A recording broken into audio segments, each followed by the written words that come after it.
Ой, у лузі червона калина похилилася,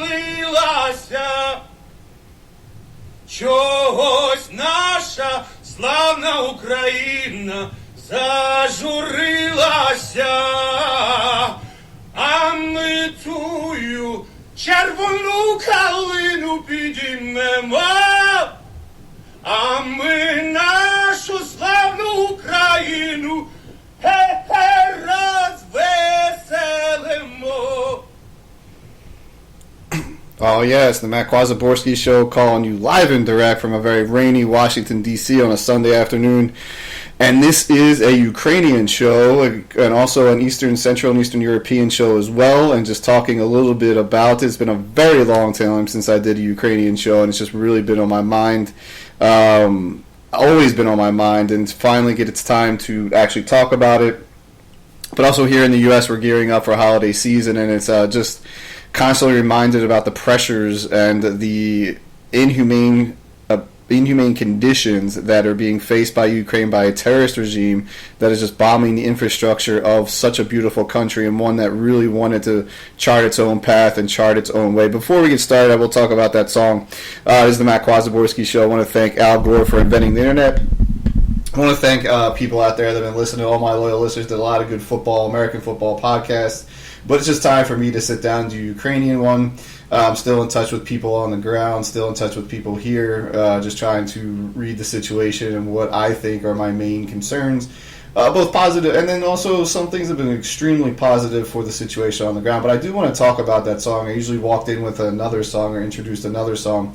This is called O u Luzi Cherveno Kalina, and that was sung by Andrei Krivnikuk from Kyiv. He was part of the very famous Ukrainian band Boombox. He was doing a tour in the U.S., him and his group mates, when the further attacks on the 24th of February started, and he came back to serve.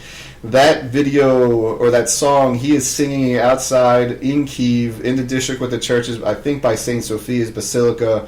He is he's holding his rifle, he's in his military gear, he has a New York Yankees hat on, which is one of his symbols, and he is singing that song. And that song goes all the way back to 1875, when it's a Ukrainian patriotic march song that goes back, like I said, to 1875.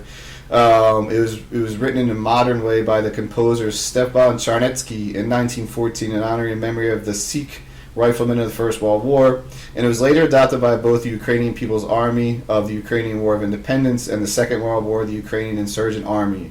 Thank you to Wikipedia for giving me what that song means. And it talks about the red vibranium. Chervenu Kalina is the red vibranium. It's a delicious shrub that grows 4 to 5 meters tall. It is used throughout reference in Ukrainian folklore. It has special national appeal, and a silhouette is depicted upon the edges of the flag of the President of Ukraine. It is something that the Ukrainian people have sung. It has been the song that has been uniting them during this further invasion of Russia since the 24th of February. As we're now in our 9th month and 3rd day of the further invasion, and has taken on very many forms. This invasion and where it is, where it could be going, and what it did not achieve, which was supposed to be an easy capitulation by the Ukrainian government, led by Volodymyr Zelensky within 3 days, is when everyone thought that government would have fallen. Russia would have taken over the country, seized its national assets, seized its ports, seized the lithium deposits, which are the 4th largest in the world, out in the out in the eastern part of Ukraine. And one of the main reasons why Russia is fighting this war, sure, they want to go in and talk about, Putin wants to talk about historical brotherhood and like that, but I think it's appalling to think that he just thinks, the Ukrainians were just going to welcome with open arms. That song was very touching. I had heard that song back in the beginning, but I never knew it. Even with all my experience in Ukraine, I never understood it. Then I saw some tweets being played by people singing it, beautiful songs in the bunkers on the streets of Ukraine, and I just really had to research it. So I think that will become the major part of my songs, intro songs, and probably outro songs leading up to this.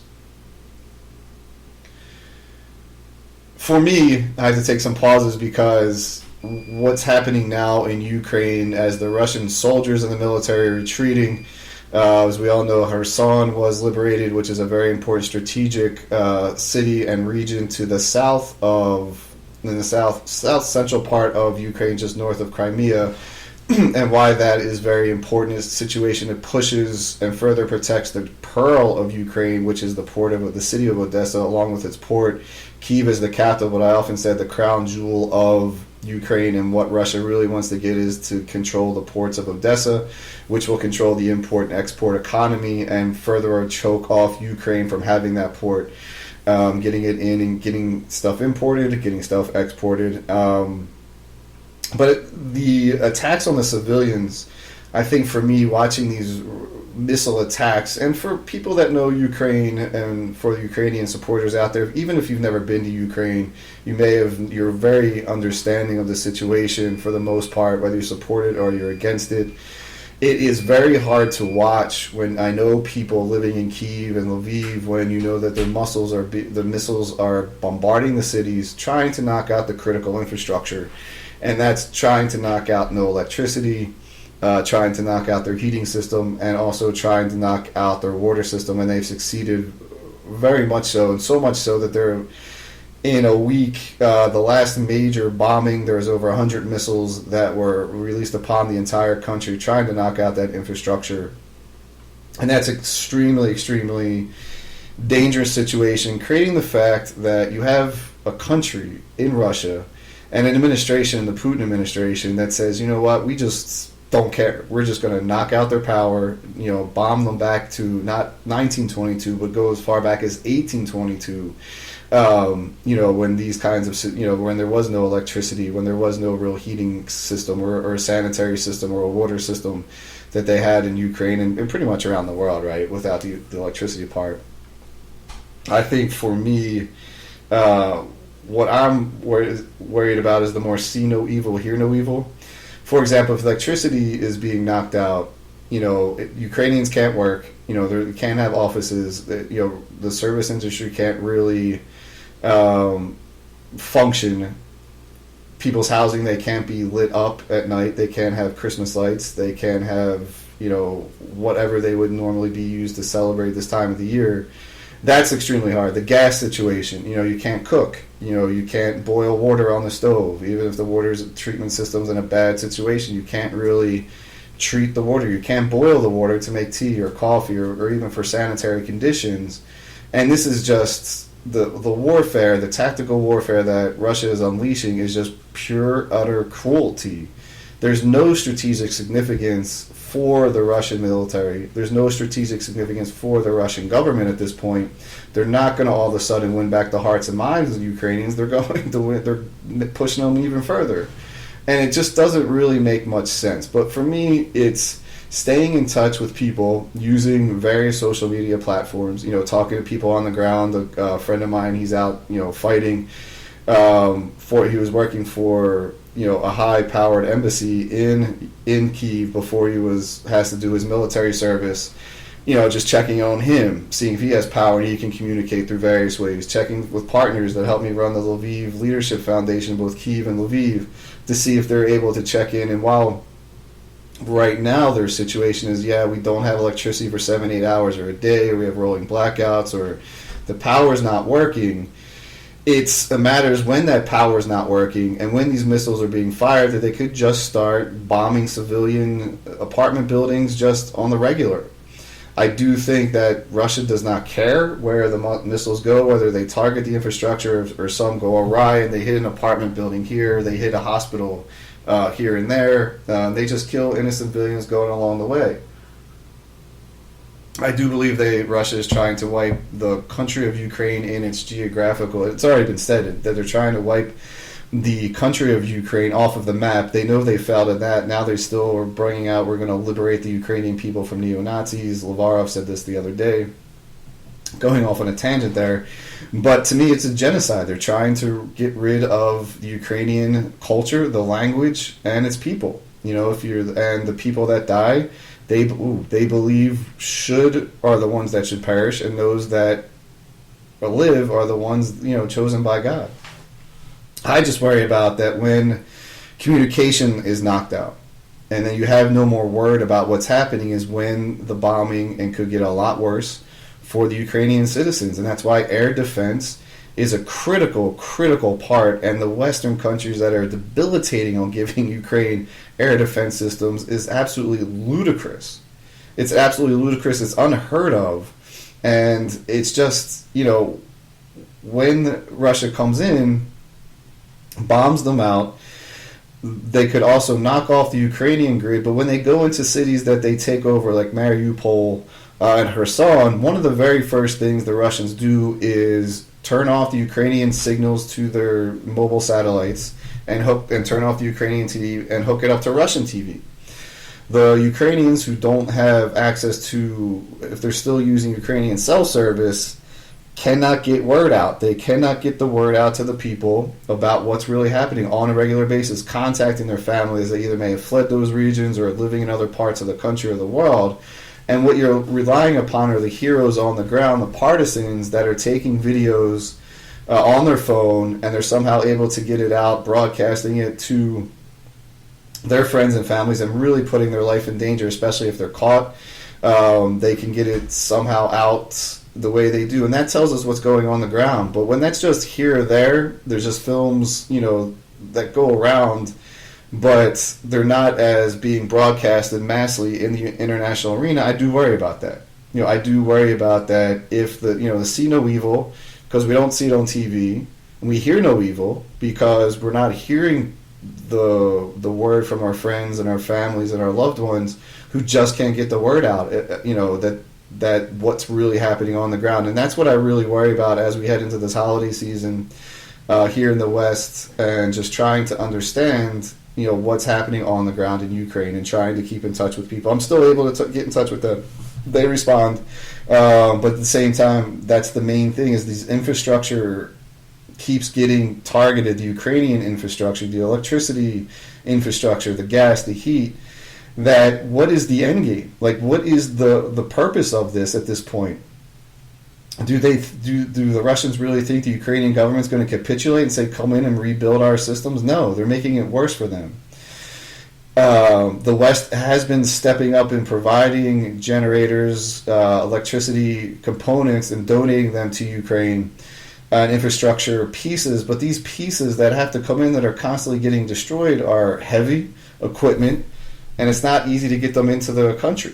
Everything's done by rail. You can't cargo lift these equipments into the country anymore. That you used to be able to do because there's no air, no one's flying over Ukraine, or no planes are landing in the country of Ukraine. I think just the main point is that I worry about that the news information is going to stop, and this is going to turn into a serious situation. The West is getting bogged down by the holiday season, or ramping up for the holiday season, and it's just not going to be known of what's going on the ground as the Ukrainians prepare for a long, dark, cold, damp winter. Been in Kyiv, in Lviv, in the winter times, in Decembers and Januaries, and it's cold. It's cold out there, and the one thing that was always solace when you stepped inside a restaurant, coffee shop, or someone's apartment, or go back to the hotel or the Airbnb, it was like that heat was always pumping, and you got warm real quick. You didn't have to worry about the cold of being bitter cold outside there. It's just the situation. There's been positives, obviously, going forward. I don't want to sound like everything is bleak in terms of the future and what the prognosis could be. So this is what I'm going to say to you. I think the Ukrainians are going to, and Europe is going to get through this winter. It's going to be extremely cold for Ukraine. It's going to be extremely dark. It is heartbreaking to see the pictures coming out of a major European capital of Kyiv just in the dark. You watch these World War II movies growing up in present day, and you see when lights are turned out, but they're in fictional Berlin or fictional places, and it's like you don't think this would ever happen again, and sure enough it is. All for the reason of a madman who thinks he wants to bring Ukraine back, recreate the Soviet Union. He is looking for the resources, no doubt about it. Like I mentioned, the lithium, the fourth largest lithium deposits in the world in the eastern part of the country. Getting access to Ukraine's ports, the Odessa port mainly, trying to choke off trade there. He's already obliterated the important port city of Mariupol. That was not just a port city, it was also a tremendous steel and ironworks factory, Azovstal. We all know about the heroic soldiers coming out trying to defend that plant. That was Ukraine's major steel and iron ore, and producing factory that was helping the Ukrainian economy. It's just terrible watching these things, seeing these things, hearing from people, and it really makes you feel, for me, being in the West, being in the U.S. right now at least, and just taking for granted of what we have: lights, hot water, heating systems, air conditions if you need it, just all, lights at night. It's getting dark, dusk is setting in here in Washington at right around 5. It's not even 5 o'clock yet, and it's like, wow, these people are living this every day. They're living this every day. They don't know when the blackouts are coming. They don't know when the next set of missiles are coming. And for me, it is personal. It's personal because I know these people, worked there, set up programs there, walked the streets in December. I've walked the streets in May and August and February, every part of the year. And just to understand that you can't do that anymore with a regular basis to live the life that the Ukrainian people were working towards, a prosperous life, and it's just all being taken away from them right now by a madman, they're now just attacking infrastructure, trying to knock out hospitals, electric supplies of hospitals. The videos of watching doctors give heart surgery to a baby with flashlights the other day, it's heartbreaking. For me, doing these podcasts, it's a bit cathartic. I just haven't done one in a while, so my thoughts are kind of all over the place. But just to get it out there into what's going on the ground a little bit, and why it's so personal. It's like if visiting, it's very hard to describe into words. Just understand that, the strength of the Ukrainian people and the resolve is something I saw since 2013. Almost 9 years to the day. It'll be December 30th when I went to Lviv right in the beginning of the Euromaidan, traveling from Warsaw to Lviv for recruiting purposes for summer schools in Prague. And it was like, wow, this is awesome that people are fighting for their future and their freedom, but I knew it was going to get worse, a lot worse before it got better. I didn't think it would get this bad right now, but to where it was a full-on military assault at one point, and now it's down to just bombing civilians like the Russians were bombing Syria, which was a test run, and I don't understand what Russia's endgame is going to be. No one really seems to, but they know that but the West understands. Those in the West that value security in the world understand that Ukraine is the beacon. Beacon is not the right word. I say being the protector and the defender of Western democracy. There's no doubt that if the Western nations allow Ukraine to sort of fall, stop supplying them with military weapons, if they don't start bringing air defense systems, don't really give the Ukrainians the training and the equipment needed to fight off these missile attacks, and if Ukraine does, implode, sink within itself, then who's next? The Baltics will be next. Moldova will be next. Poland will be next. There's no doubt in my mind that Russia will. They're already pushing the buttons in Poland. They're pushing the buttons in the Baltic states. They're cutting off the power in Moldova through attacking parts of the Ukrainian electrical system that flows into Moldova. It really is being pushed it. And, the Western people have to wake up. I think one of the other things I saw this week was that former Ukrainian UK Prime Minister Boris Johnson, a huge friend and supporter of Ukraine who understands the implications of what Russia is trying to accomplish long term, said some very eye-opening things, criticizing the French and the Germans. First, he said the French government, led by Macron, were just naive. They did not think, Putin was actually going to go through with this invasion. It was all a bluff, and it was all to get Russia to the negotiating table, to maybe get off some of the sanctions that were imposed since 2014.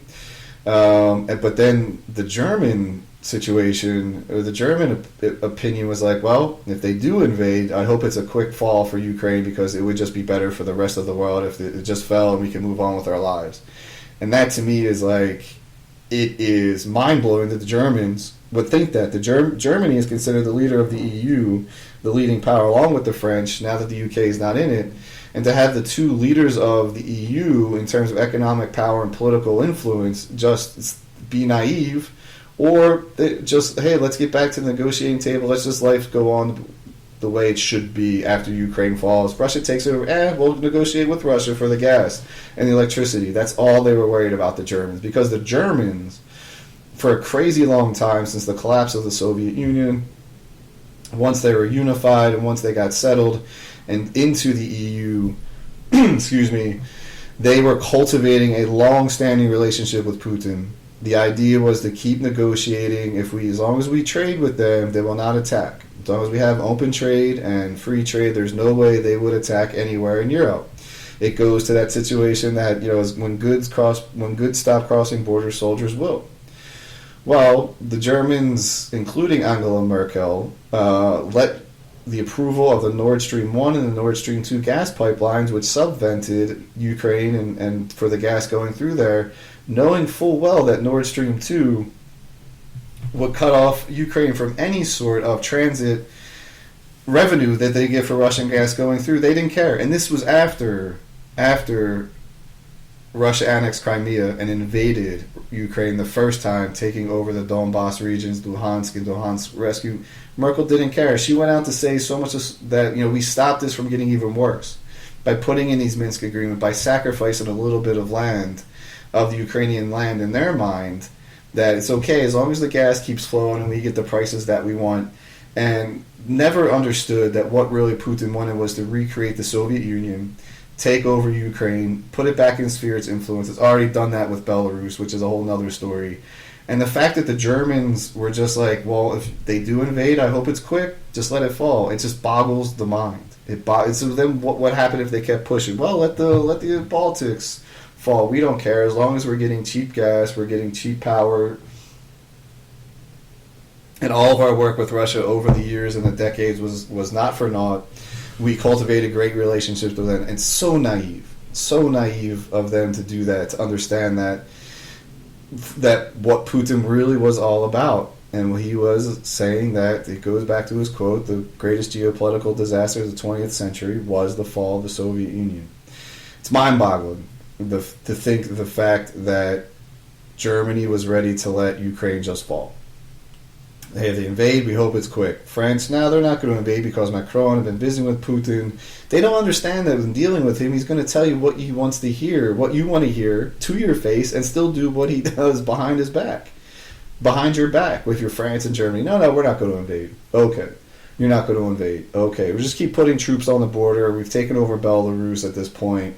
Lukashenko is nothing but a puppet. But hey, we're not going to invade. We just want to get to the negotiating table to get the sanctions that were imposed upon us in 2014, release the pressure on them. Are you serious? That's the way you get to that's what you're doing with that, the amount of buildup that Russia put on the borders of Ukraine. You're just trying to get sanction relief from 2014. Never. It's Matt Kwazaborski Show, rambling a little bit about the situation in Ukraine. What I see is that, the long, hard, cold winter that Ukraine is gearing up for. The holidays it's like they're the ones that are in a World War II real life situation again, but it's really not World War II. This is not 1941. This is 2022, and it's happening to them again. And we have to make sure that they are completely funded, that they get the support they need, and they need fucking air defense system. They need that system as soon as possible. Now the Germans are balking about sending it, so they're going to give it to Poland. Poland says just send it right to Ukraine. We don't need you. We don't need them. Just send it to there. Then Germany says, well, all the NATO countries have to come together. NATO says, no, actually you don't. It's your equipment. You can send it right over there. And just the fact that Germany's balking and putting up the Patriot missiles is really, really confounding at this point in time. I mean, what more does people need to see? That Russia just needs to be stopped, that they're collapsing in their economy, their military is on the run, the people on the ground, and they're just bombing infrastructure just for the hell of it, just because they want to, just because they can, and they're not going to stop, and they're not going to give in to anything that's happening on the ground. I do think they want to freeze the situation on the ground, put people back to the negotiating table, that people will get tired of a cold winter and say, you know what, we will just give them what they want, their land right now. And that's not going to stop Putin. It didn't stop him in 2014. It didn't stop him after 2008 in Georgia. It didn't stop. It didn't stop him going into occupying Moldova and keeping it occupied. Just small little freezes are not going to stop. It needs to be pushed back. They need to be demilitarized. They need to be kicked off the land. And if you're Ukraine, with the success you're having on the ground right now militarily, why in the heck would you do that? Why would you return to the negotiating table? For what purpose? For what endeavor? So you give up, so they stop bombing, they stop missiles. Unfortunately, Ukraine government and the military, they're winning right now. There's no reason they should have to be forced to the negotiating table. I know that there's whispers within the U.S. at one time, that was before our elections. What do you think about what would it take for you to negotiate or to get to the negotiating table? And Zelensky was very upfront in a tweet, I'm sure in the public, cessation of all hostilities, all Russian troops leave the land, and the borders go back to they go before 2014, which is the restoration of the Donbass region. Crimea goes back to Ukraine control, and so on and so forth. There's just few of his objectives, and he's right. He's like, we're winning on the ground. We're liberating Kherson. There's other parts that I'm sure they're going to keep going, and I hope that they keep fighting. Right now, it's the mud season in the southern parts of Ukraine where the land's not frozen, and it's very hard to move equipment around. So this is this is the perfect time to keep plotting the defenses or the offensive parts of the Russians to see what their capabilities are. The other situation that I don't understand, especially coming from a Western country, and when you're France and Germany and other ones that aren't supportive, is that when you hear what the Russians are doing to the citizens once these occupied territories have been liberated. We're talking about Bucha. We're talking about Izium. We're talking about now in Kherson, and all these little villages along the way. Irpin was the other one, and Izium. We're talking about all these other villages and what they were doing to their own brothers, to the men, the women, to the children. Talked about forcible, torture, rape, murder, executions, all for nothing. All because the Russians think that there's some sort of, they've been told that they're either neo-Nazis trying to threaten Russia, that they're brainwashed, or they just didn't give a hell or give a F. They just wanted to do it to terrorize them because that's what they are. That's what they've been told to do, and that's what they were ordered to do, or they just effing did it because they saw that they were going to be destroyed on the battlefield very, very quickly. Now, interestingly, leading up to today, reading some things, is that the nuclear power plant that in the Zaporizhia nuclear power plant, which is under Russian occupation, but within, obviously, in Ukrainian land, but not in occupied Ukrainian land, yet the power plant is occupied, is that the Russians are preparing to leave the power plant. I've read a couple of things that they're gearing up to leave it anyway, which would be a major, major victory, obviously, for Ukraine, and a major victory for the world. And at this point in time, though, if the Russians do give that up and they go back, I don't know if they think they're acting in good faith, saying, well, we've given back the power plant, let's get to the negotiating table. I'm not really sure. I think it's just the fact they can't maintain it. The soldiers there need to be rotated out, most likely. They're working 24/7. I know that they're forcing the Ukrainian staff to work around the clock as well.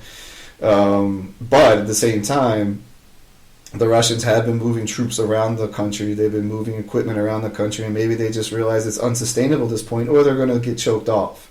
And if they get choked off, Ukraine is not going to shell their own power plant. Would Russia then destroy it if they got choked off? Who knows? Who knows?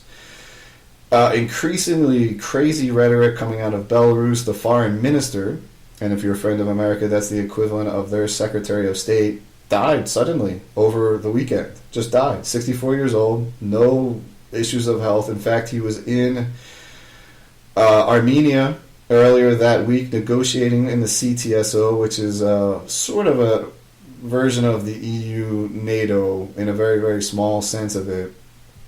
Was there. There was a conference being held there, and he was there, seemed in good health, and all of a sudden he's dead. A lot of pressure that I think Russia's putting on Lukashenko to get his troops involved in the war to invade from Belarus. In a geographical location, Belarus is located in the north central to the northwest, borders Poland as well.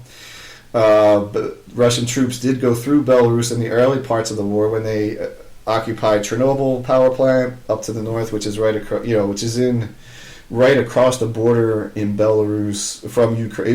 It's in Ukraine, but right across the border. And then those large convoys were coming in from that part of the region that you saw on CNN for like a week. They're just kind of stuck there, but they're coming from that region, the northern part of Ukraine, coming in through Belarus. Missiles have been fired from Belarus, attacking parts of northeastern parts of the Kyiv region, and a little further north up into that region, and they could probably reach Lviv. But the Belarusian government is not offering their soldiers at this current point in time. It doesn't seem there's been too many missiles being launched from Belarus direction lately.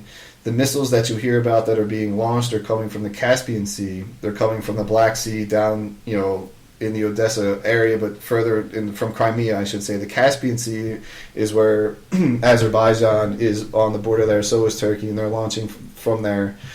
And those were the majority, and they're also launching them from planes going into Ukraine, or sometimes just the planes don't even cross into Ukrainian territory or airspace, and they just fire them from the borders, hitting critical infrastructure, as well as hospitals, apartment buildings, kindergartens, schools, libraries, whatever have you. So that's not a lot of missiles coming from there, but I think Lukashenko knows his troops will be sent to slaughter.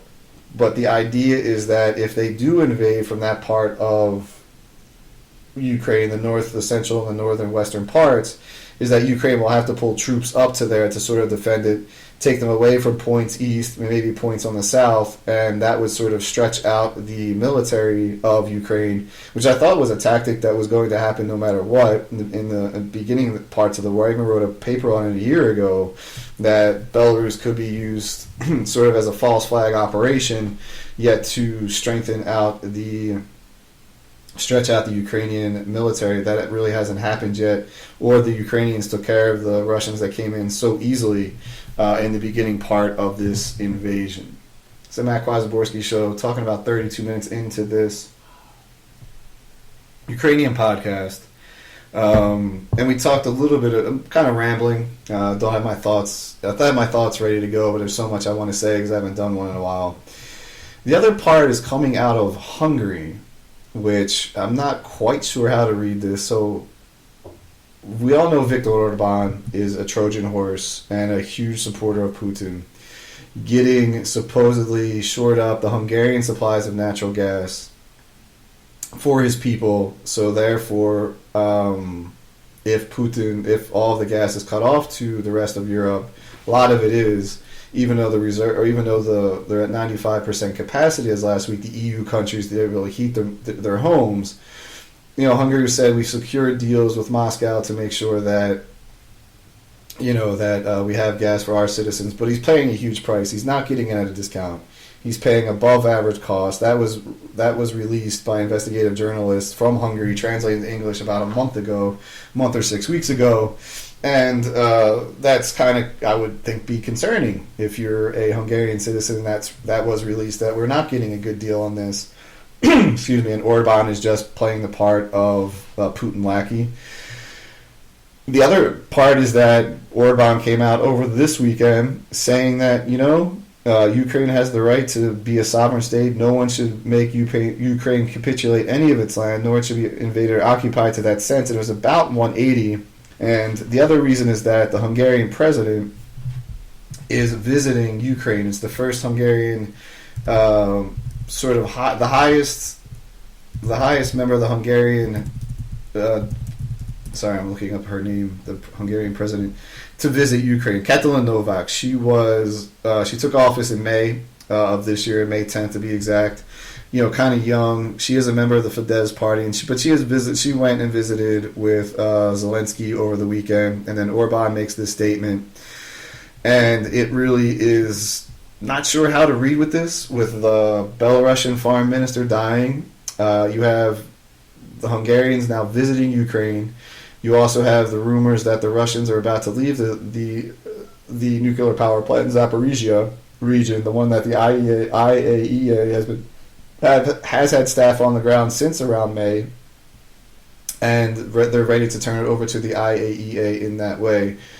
It kind of interesting to read the tea leaves. I really do think it is Putin just trying to want to freeze the war the way it is right now, in terms to, and when I say freeze it, I mean to stop the hostilities with somewhat of an agreement with the Ukrainians. Then they can rebuild and replenish their army as well, getting more soldiers, probably more mass mobilization and training for further the invasion when the weather is, either when the ground is frozen and it's easier to move your equipment, or into the springtime. I don't think that's going to happen. I think the Ukrainians are going to keep pressing along, as they should, because they do have the momentum, provided that the situation on the ground weather-wise does not hinder, hamper, or put their defenses in any sort of vulnerable position, so to say. I also think that there's some internal pressure going around in Russia to either go full force or, let's back off. What does the Russian public say? There is this mockery of Putin supposedly meeting with the mothers of the sons of the military, him crying on TV. Then it was revealed that 2 or 3 of the mothers, especially the one sitting next to them, are longtime FSB agents who have acted in these propagandist videos before. And that's just such an insult. And it's just such a lack of understanding what is really happening. Or just a lack of, I don't give a hell. I'm the president of Russia. I'm one of the, I have nuclear weapons, and I don't care. I don't care that I'm putting people's lives in danger. And that's really, the Russians have never valued their citizens' lives. It's not the way they go about things.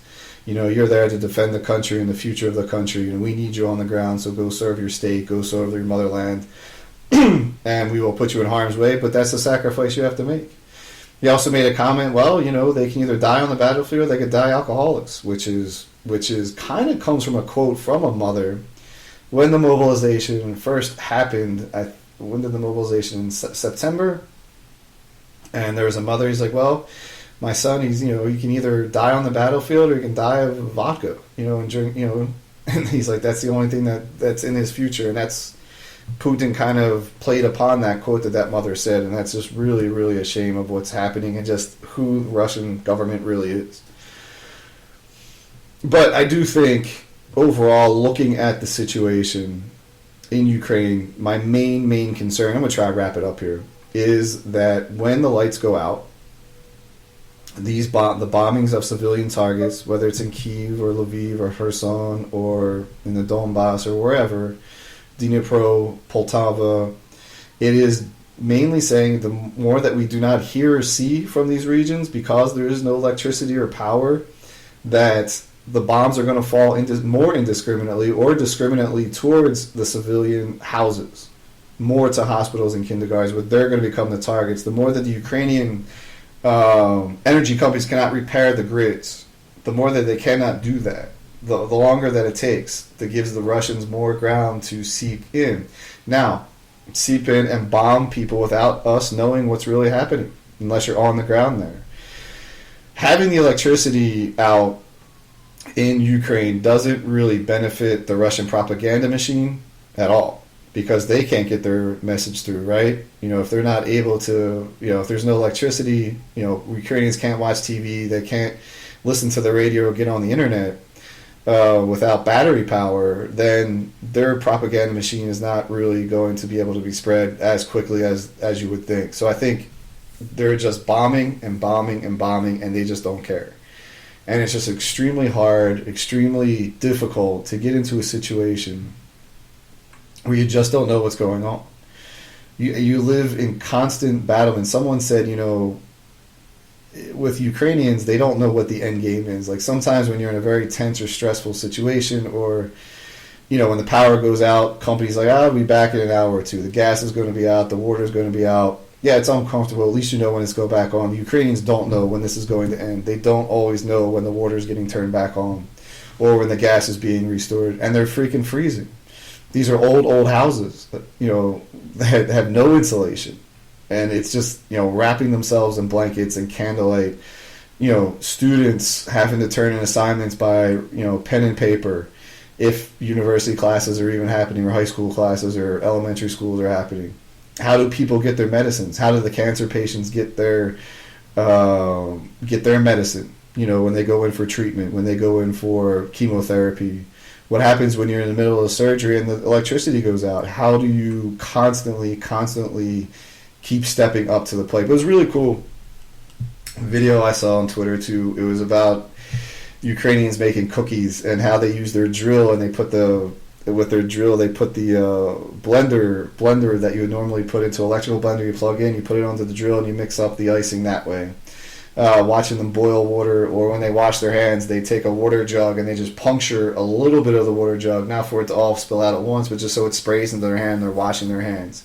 You know, seeing people doing assignments at candlelight, seeing people eating dinner by candlelight, broadcasting in candlelight. It's just amazing, the perseverance and the victories on the battlefield that keep coming, and it's just how fast the Russians are leaving some very key territory they occupied very early on, like Kherson, and hopefully Metropole, which is just east of Kherson. That would be very important for Ukraine, and to push the Russians out of Crimea completely, to protect the jewel and the pearl of Odessa, to get those ports up and running, and to continue to get Western support. They need air defense systems. It's time. You know, it's been time for a long time.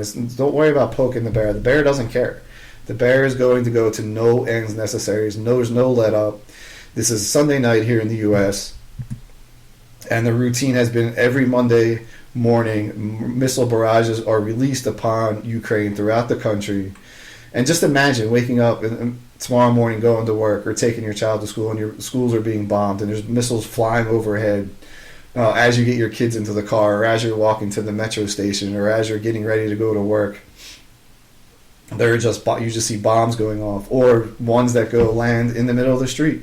You know, they bomb an ambulance rushing an old lady to the hospital. You know, this is what they're going to face, and they go to bed, and they do it, but they do it specifically for Monday mornings. Specifically, the last one was on a Tuesday morning, but this is on a Monday morning. That's what they want to do, just terrorize people. You know, because even, you know, you're preparing for the week, because there's always that little bit of anxiety when you go to bed on Sunday night. Sometimes for some people. About, you know, Monday morning getting off to a good start, you know, let's go. And then they have to worry about the anxiety of waking up, and when they're going to their actual places of business, work, schools, visiting their relatives, doing whatever they do on a Monday morning, and knowing that they could be bombed at any moment or see missiles flying over their head. For me, I can picture it. I've luckily never had missiles fly over my head, but I've been to the cities in Kyiv, Lviv, Odessa, and I see the areas that are being somewhat attacked, especially when they're in the centers of the cities. In Lviv, I can see where the electrical stations are, substations. They're out by the train station. And I used to walk that city a lot.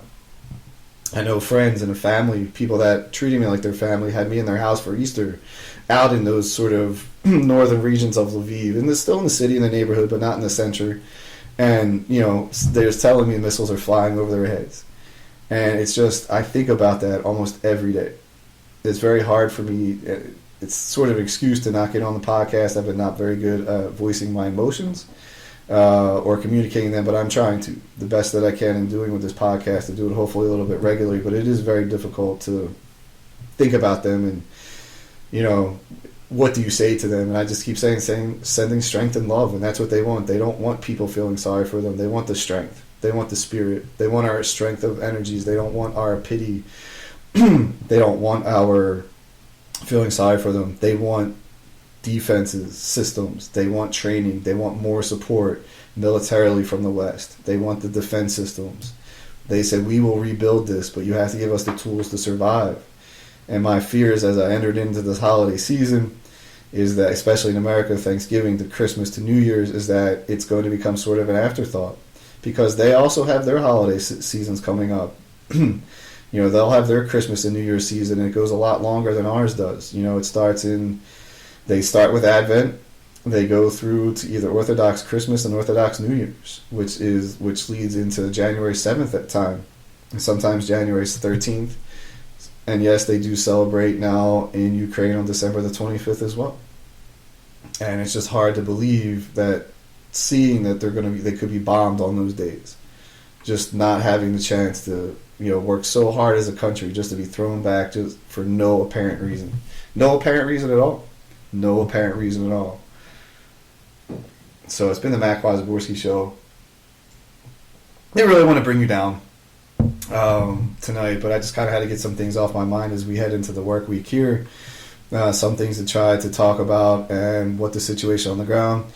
I think the situation going into this week, if the Russians leave the nuclear power plant, that's a major victory for Ukraine and the West in terms of the fact that the Russian threat is out of that nuclear power plant.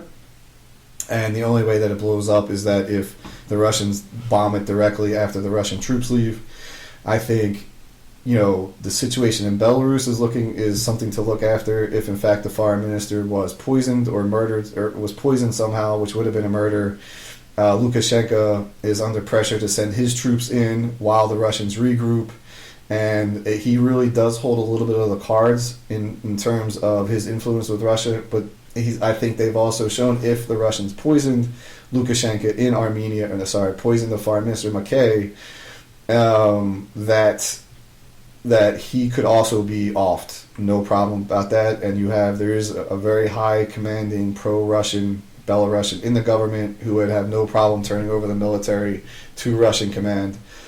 Also, what happened in Armenia is that the CTSO, which was the economic and the military cooperation of countries like Armenia, Azerbaijan, Kazakhstan, just to name a few, the Armenian prime minister or the president, I forget, refused to sign the agreement because when Armenia asked for the CTS troops to be enacted to protect them against Azerbaijan, they refused to do so. Therefore, you saw a lot of American influence going into Armenia. The CIA director was in Armenia. Pelosi was in Armenia after the Russians failed to defend Armenia because they didn't have the troops to do so. Therefore, the president and prime minister refused to sign the agreement, effectively ending what is the CTSO. I didn't even know what the CTSO was until everything was happening in Kazakhstan. That's another situation to watch in Kazakhstan. That is a country that's negotiating with the United States directly to send the oil, not through Russia, that the U.S. would buy oil from Kazakhstan, going through a pipeline through Azerbaijan into Turkey. That is the situation to keep monitoring. And it's getting cold in Moscow too, and dark in Moscow too, and there's a lot of supports of rumblings within, discontent within the Siloviki of Russia, which are the main influencers, not necessarily the government, but the ones that either want to take a harder line towards Ukraine and others that want to say back off for a little bit and let's try to regroup and go what the best path forward is for our country. And it has nothing to do about the country or the citizens. It just has to do with these individuals, and that's what it's all about. I do want to take you guys back out of here on another version of the song, sung by a little bit more of an upbeat version of it. And hopefully you guys will enjoy this. It's been the Matt Zaborski Show, calling you live and direct from Washington. Hope you guys have a great week. Remember to inspire the inspiration. Don't wait for the inspiration to inspire you. And take you out of here with the O Uluzi Chervona Kalina and with a different version of it.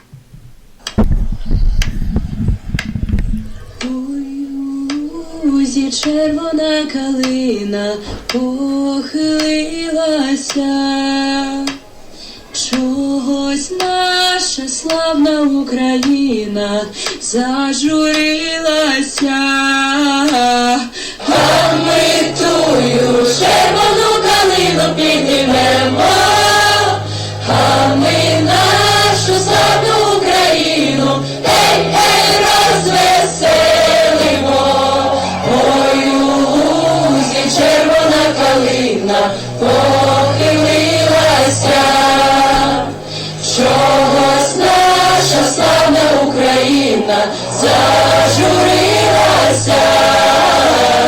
а ми тую червону калину піднімемо, а ми нашу славну Україну, ей, ей, розвеселимо. Ой, у лузі червона калина похилилася, чогось наша славна Україна зажурилася, а ми тую червону калину піднімемо, а ми